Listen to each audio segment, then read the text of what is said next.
Hello everyone, welcome to the Scumdogs Kennel. I'm your host, Chris Williams, and in today's Cryptid Corner mini episode, today we're looking at the Vampire of Blandborough.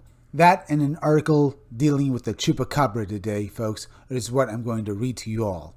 Let's get into this article and have some fun and read exactly what this Vampire of Blandborough actually is, or at least what people think it is. On January 6, 1954, the Lumberton, North Carolina Robsonian newspaper published a sensational article titled "Vampire Strikes at Woman, Police Chief Warns Parents." It began in startling style. Worried parents kept a close eye on their children today as a strange vampire beast continued to roam the countryside. Indeed, sightings and killings had been going on since late December and plunged the good folk of the small town of Blandborough, North Carolina, into states of fear and outrage. Although many eyewitnesses described the animal as looking like a black leopard, there were some who said it was more akin to a sleek-looking bear. Adding to the confusion, the tracks of the creature were said to be dog-like rather than feline in appearance. The most terrifying aspect of the story, however, was the claim of both the newspaper and the witnesses that the creature sucks blood from its victims, and thus was born a vampire legend. The victims were, for the most part, dogs. There was, however, one attack on a person, the unfortunate soul being Miss C.E. Kinlaw. Fortunately, she was not injured. The animal simply lashed out at her when its attempts to attack and kill her dogs were thwarted.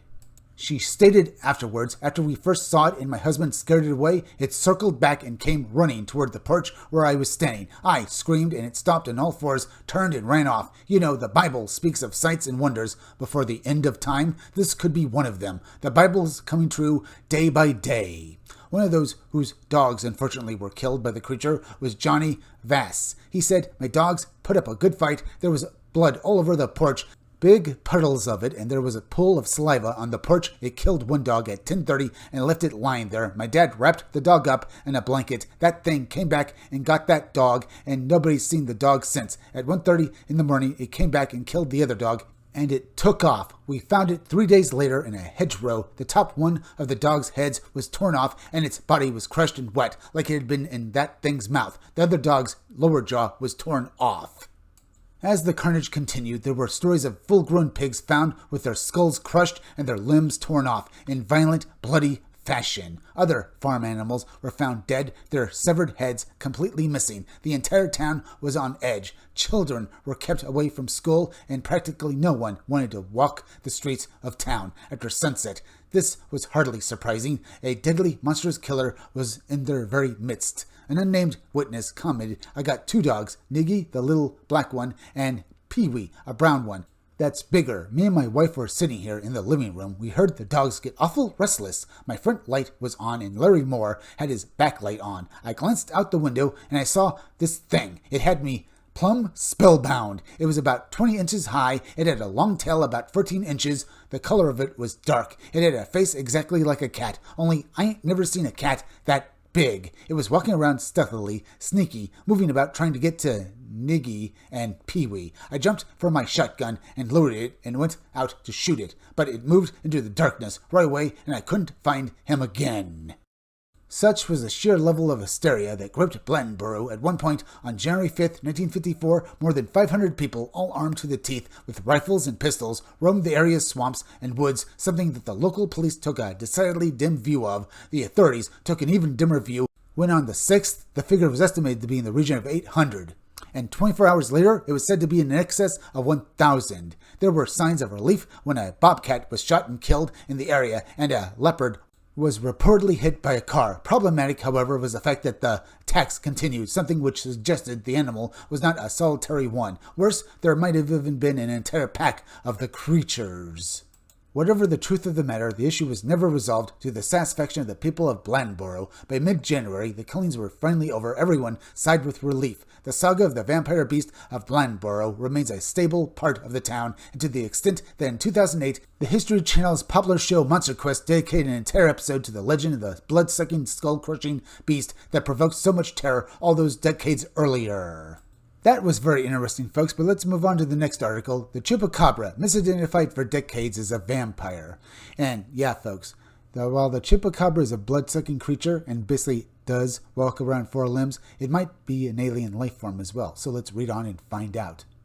During the course of my mini Chupacabra investigations on Puerto Rico from 2004 to 2018, barely a day went by when I didn't hear at least one story of the Chupacabras' vampire-like attacks on livestock and other animals, and I can't tell you how many times the words blood and drain or sucking were used in the very same sentence. Certainly, I uncovered a number of stories from people who claimed their dead animals were subjected to necropsies, and which confirmed that the massive blood loss had occurred. The problem, however, was that I was never able to secure even a single official necropsy report to validate those claims. On the other side of the coin, I have heard more than a few stories suggesting the assumed huge loss of blood was actually due to the blood of the dead animals sinking to the lowest part of the victims' bodies after death. What appeared to have been evidence of a significant loss of blood may then have really been due to nothing more than wild and uninformed misidentification. And on the issue of misinterpretation, it's important to understand the biology and processes involved in those creatures that do dine on blood.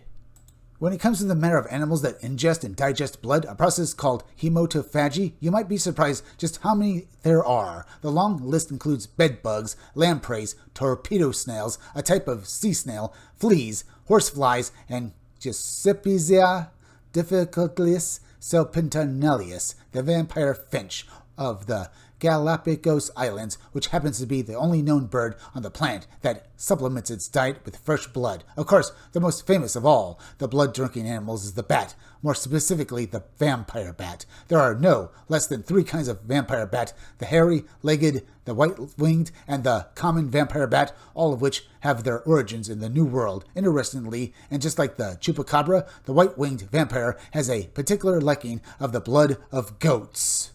Just like its horror movie counterpart, this particular breed of vampire prefers to spend its time in places dominated by just one thing: darkness. Caverns, tunnels, abandoned buildings, and caves are among the most favorable abodes of the vampire bat. To say that the vampire bat is a unique creature is not an understatement. It uses what are termed thermoreceptors, sensory neurons, to identify those parts of potential prey where the blood is closest to the surface of the skin and easily accessible in terms of its attacks. And again, just like its fictional horror movie-based counterparts, the vampire bat very often feeds on creatures that are sleeping, as this makes them far less likely to fight back. The brain of the vampire bat, and primarily the inferior colliculus, which controls how the brain interprets sound, is particularly horned to allow it to detect an animal that is specifically in the sleep state.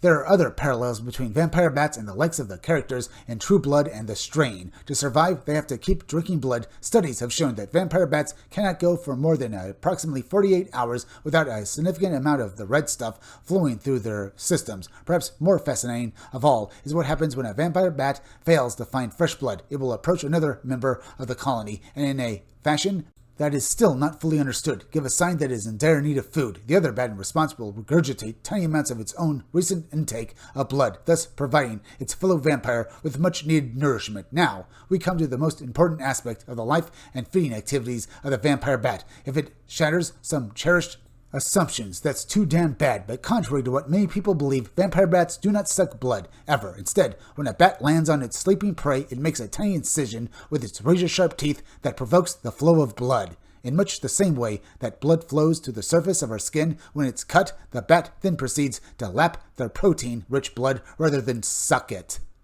That's the truth of the matter. As for the chupacabra, so far no evidence of specific blood-sucking has ever been found, only in the domain of friend of a friend type tales. So, is it possible that maybe the vampire or the chupacabra is just a misidentification, folks? Because, well, in these stories, we don't know what the beast of Blandborough was. It could have been something that drank the blood of its victims, like basically Chupacabra. In fact, maybe it was. But so far, maybe the Chupacabra doesn't suck blood, folks, and it's been blamed for these killings because, well, it was a likely, culprit. Well, or at least that's what the victims of these animal attacks probably thought, folks, honestly. Either way, right then, so please go subscribe to my YouTube channel. Read comics, they're bad for you. You can use the YouTube link down below in the descriptions of the chat to go subscribe to me. Hit that like button for me. Make sure you're still subscribed. Leave some comments down below. Hit that bell for notifications. Hit the part of the bell that will give you all future notifications, and please share this video out. I'm Chris Williams from the Scumdogs Kennel. Thank you all for joining me. I'll be back again tomorrow with another great video, so be sure to come back again then. Till next time, folks, I'll see you all again soon.